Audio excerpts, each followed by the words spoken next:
አንዲት እናት ገና በቅስፈት የተወለደችው ልጇን ሜዳ ላይ ጥላ ስትሄድ ምን አስባ ሊሆን ይችላል? ይህች ልጅ መኖር አትችልም፣ ህይወቷ እዚህ ያበቃል ብላ አስባ ሊሆን ይችላል። ነገር ግን ፈጣሪ ያሰበው ሌላ ነበር።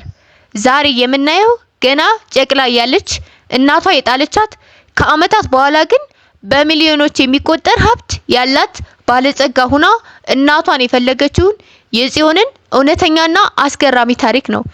ይህ ታሪክ የምን ስለመተው ስለ ጥንካሬና ስለማይታመን እጣ ፈንታ ያስተምራል። ከቪዲዮ ጋር እስከ መጨረሻው እንድትቆዩ እንጋብዛለን።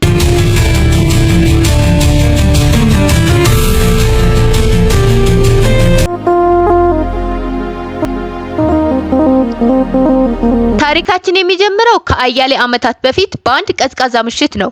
በአንድ የመንገድ ዳር ጥግ ላይ በጨርቅ የተጠቀለለች ጨቅላ ህፃን ስታለቅስ በአካባቢው የሚያልፍ መንገደኞች ድምጿን ሰሙ። ህፃኗ ተንገብግባ ነበር። እናቷ ጥላት የሄደችው ገና ጥቂት ሰዓታት ብቻ እንደተወለደች ነበር። መንገደኞቹ ወዲያውኑ ለፖሊስ በማሳወቅ ህፃኗን ወደ ህፃናት ማሳደጊያ ማዕከል ወሰዷት። እዚያ የማዕከል ውስጥ ጽዮን የሚል ስም ተሰጣት።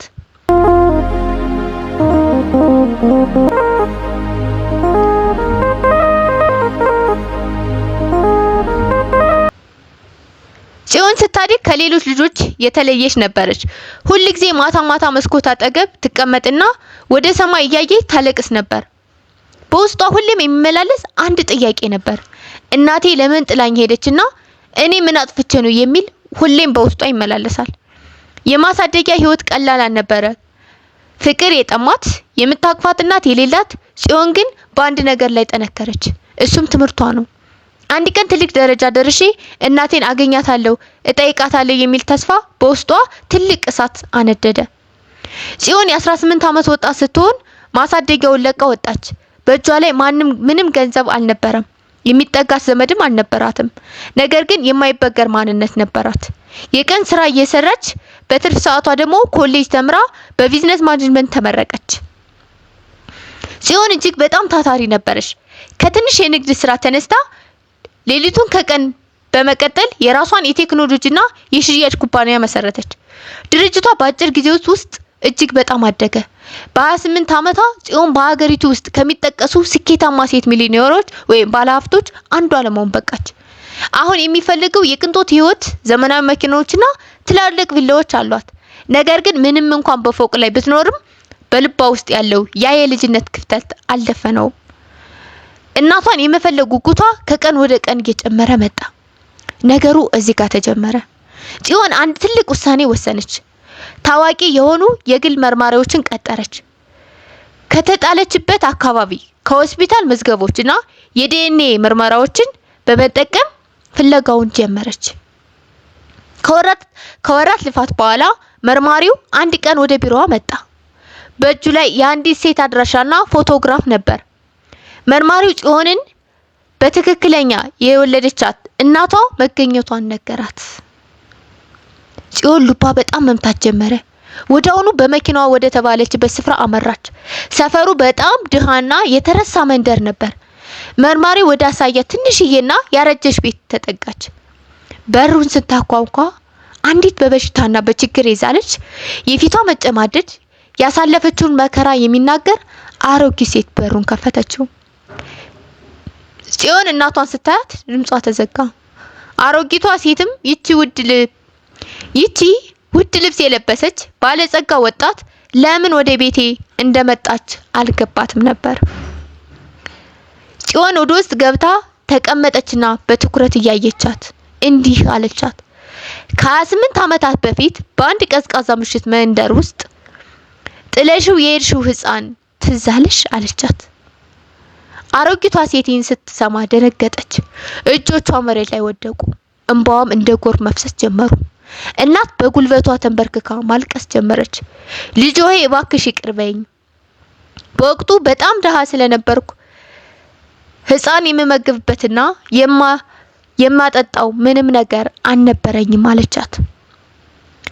በአሰቃቂ ሁኔታ ውስጥ ስለነበርኩ ካንቺ ጋር አብረን ከምንሞት እንደ ደግ ሰው አንድ ደግ ሰው አይጠፋምና ያገኝሻል ብዬ ነው የጣልኩሽ፣ ግን በየቀኑ በንስሐና በለቅሶ ነው የኖርኩት እያለች ተንሰቀሰቀች። ጽዮን ላፍታ ዝም አላለችም። በልጅቷ ያሳለፈችው ስቃይ ሁሉ ትዝ አላት። ነገር ግን እናቷ ያለችበትን የችግርና የጸጸት ህይወት ስታይ በውስጧ የነበረው ቂም ሁሉ ቀለጠ። እናቷን ከመሬት ላይ አንስታ አቀፈቻት። ሁለቱም ተቃቅፈው ለረጅም ሰዓታት አለቀሱ። ጽዮን እናቷን እንዲህ አለች፣ የቀድሞውን እረስቸዋለሁ። አንቺ ባትጥይ ኑሮ ምናልባት ዛሬ እዚህ ደረጃ ላይ አልደርስም ነበር እያለች አሁን እኔ ሚሊዮኔር ነኝ። ካሁን በኋላ አንቺን የሚከፋሽ ነገር አይኖርም አለቻት።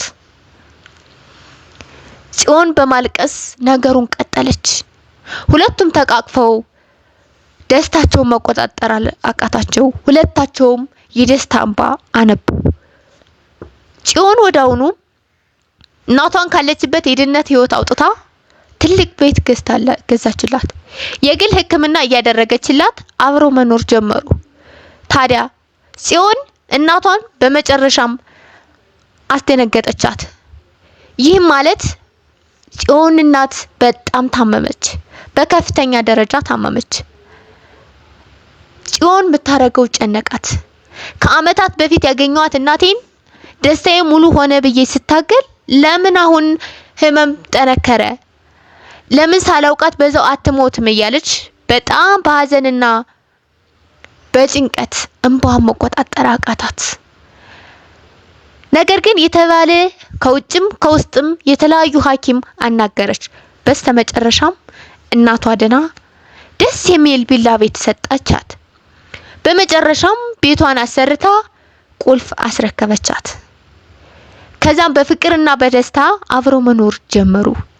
ይህ ታሪክ የሚያሳየን ምንም ያህል ህይወት በመጥፎ ሁኔታ ቢጀመርም በጠንካራ ስራና በተስፋ ማሳመሪያ ማሳደግ እንደሚቻል ነው። ከሁሉም በላይ ደግሞ ይቅርታ የሰውን ህይወት እንዴት ሙሉ እንደሚያደርግ ነው። አንዳንዴ ማልፍ የሚመስልን ችግር አለ። በጣም በጨለማ ህይወት እንደምንኖር የሚሰማን አለ። ነገር ግን ሁሉም ለበጎ ነው የሚባለው ይህ ታሪክ በጣም ብዙ ነገር ያስተምራል። ይህ ታሪክ ትክክለኛ የሚገልጸው ሁሉም ለበጎ ነው የሚባለው። አንድ ነገር ያለ ምክንያት አይፈጠርም። ምክንያቱም ጽዮን ለምሳሌ በእናቷ ላይ አድራ ቢሆን በእናቷ አድጋ ቢሆን ዛሬ እዚህ ጋር ሚሊዮኔር ልትሆን አትችልም። የሆነ ነገር አጋጥሞት ሁለታቸውም እንደዚህ አትሆንም ነበር። እናቷ ስትታመምም በገንዘብ እጥረት ምክንያት ህይወቷን ልታጣ ትችላለች። ግን አሁን የተለያዩ ሐኪሞችን በማማከር እንድትድን አደረገቻት። እናም አንዳንዴ ነገሮች በሙሉ ለበጎ ነው የሚባሉት እውነት ነው። በጣም አንዳንዴ ነገሮች ማልፉ ይመስለናል። የጽዮን ታሪክ የሚያስተምረን ዋና ነገሩ ምንድነው? ተስፋ አለመቁረጥ። አንድ ነገር ሲከፋን ወደ አንድ ነገር ሳንሄድ ሊከፋን ይችላል፣ ልናለቅስ እንችላለን፣ በሰዎች ፑሽ ልንደረግ እንችላለን። ነገሮች እንዳሰብነው ላይሄዱ ይችላሉ። ግን ከውስጣችን የሚነድ አንድ ነገር ማስቀመጥ አለብን። እዚህ ጋር እደርሳለሁ ብለን ማሰብ አለብን። ነገ እኔ እዚህ ደረጃ እንደዚህ ሆናለሁ ብለን ሁላችንም በደንብ ማሰብ ያስፈልጋል ማለት ነው። እናም ሁላችን ካሰብን ሁላችን መኖር ምንነስበው መኖር እንችላለን። ምክንያቱም ከውስጣችን አንድ ሚነድ ነገር አለ። የጽዮን አይበገር ማንነቷ ከትልቅ ደረጃ መድረስ እንደምትፈልግ ውስጧ ይነግራታል። እናቴን ከዚህ ደረጃ ወጥቼ ዝቅ ብዬ ሰርቼ እናቴን አገኛታለሁ የሚል ማንም ዘመድ እንደሌላት ታውቃለች። ማንም ይረዳት እንደሌለ ታውቃለች። ግን የማይበገር ማንነት ነበራት። እናም ሁላችንም ብንሆን ሁላችንም ከውስጣችን የማይበገር ማንነት መኖር ግዴታ ይላል። ምክንያቱም ያ ከሌለ ምንኖርለት ምን አለና የምንኖርበት አንድ ምክንያት ከሌለን ሁሌም እንደዛ ነው የምንኖረው ማለት ነው። ስለዚህ ሁላችንም አንድ ነገር መኖር ግድ ይላል እና ጽዮን ከዚህ ታሪክ እንግዲህ ሁላችንም ተስፋ፣ ፍቅርና ትዕግስት መኖር ለነገው ስኬታችን ለነገው አላማችን እንድንኖር ያደርገናል። ይህም እንግዲህ በጠንካራ ስራና በተስፋ ማሳመሪያ ነው። አንዳንዴ ተስፋ ብቻ ስኬት ሊሆን ማለት ተስፋ ስኬት እንድንኖር ያደርጋል። ግን ደግሞ ጥንካሬና ካልሰራን ተስፋችን ሊያምር አይችልም።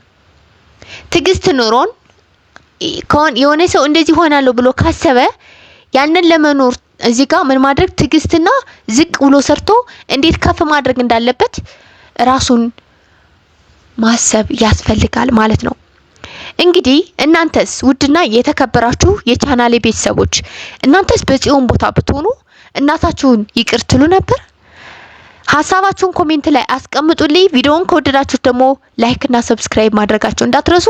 ይህ ታሪክ በእውነት ተስፋ ለቆረጥ ነው በስደት ላለን እህቶቻችን ለሁሉም የሚሆን ነውና በእንባ ነው እኔ ታሪኩን የሰማሁት ማለት ነው። ስለዚህ ውድና የተከበራችሁ የቻናላችን ቤተሰቦች ሁሌም እንደዚህ አይነት አስተማሪና ደስ የሚሉ ታሪኮችን እንዳመጣላችሁ ቻናሉን ሰብስክራይብ እያደረጋችሁ ቤተሰብ እንድትሆኑ ጋብዛለሁ። በሌላ አዲስ ቪዲዮ እስከምንገናኝ ድረስ ሰላም ሁኑ። ቻው።